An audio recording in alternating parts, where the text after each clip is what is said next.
Now, what do young people want from the world of work? And how are they planning their exit strategies from full-time employment?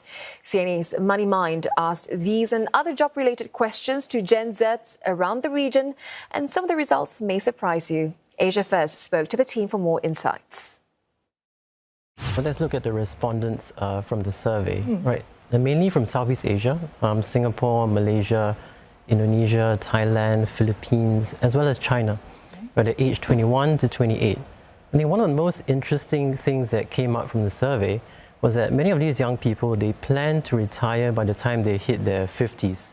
And so over 60% of them, they said they plan to retire by the time they hit their 50s.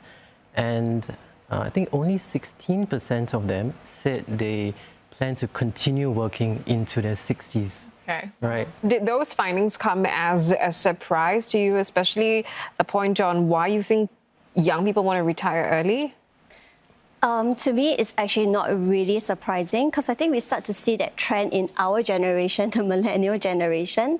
There have been trends about financial independence, retire early, or they would call FIRE, sabbaticals, micro-retirement, so on and so forth.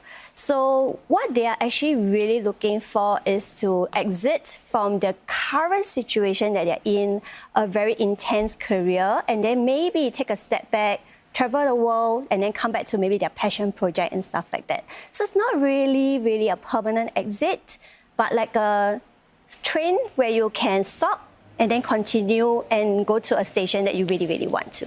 Okay, and young people are also asked how long they plan to stay on the job. Jake, can you tell us what you found? Well, the majority of them told us they actually do not want to be job hoppers.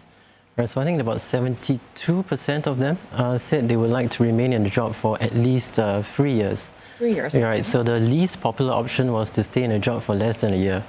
Yeah, so actually they do actually want to be in a job. Yeah, so if you can see, actually, it was actually single digits in a lot of the countries surveyed. And another thing that we asked them also was what are some of the key factors that would, when it comes to looking for a job. So the top consideration for them is financial benefits, money, right?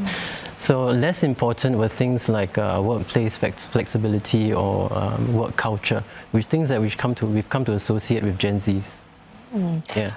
Yvonne, this week there was also another report that the number of Gen Z switching jobs more than tripled last year. I mean, does this kind of signal to you that there is a disconnect there between job expectations and reality?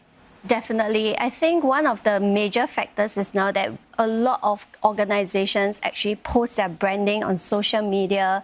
So when candidates go in to actually look at it, they will form a certain expectation of what they would experience in the organization.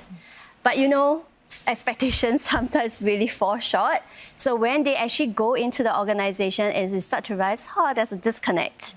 It's a far cry. So they would actually have the push factor to leave the organizations. Interesting. It's fascinating how the mindset around work is constantly evolving. Yeah. So Jake, what else are young people looking out for when it comes to work? I mean, is there a shift in priorities compared to past generations? Well, there is this perception nowadays that Gen Zs prefer freelance work or gig jobs, but our survey shows otherwise. Majority of them actually prefer a regular full-time job. Right? So especially in China, right, in particular, I think a majority of respondents said the priority is to have a full-time job. And in Indonesia, the top choice was to have a full-time job along with a side hustle.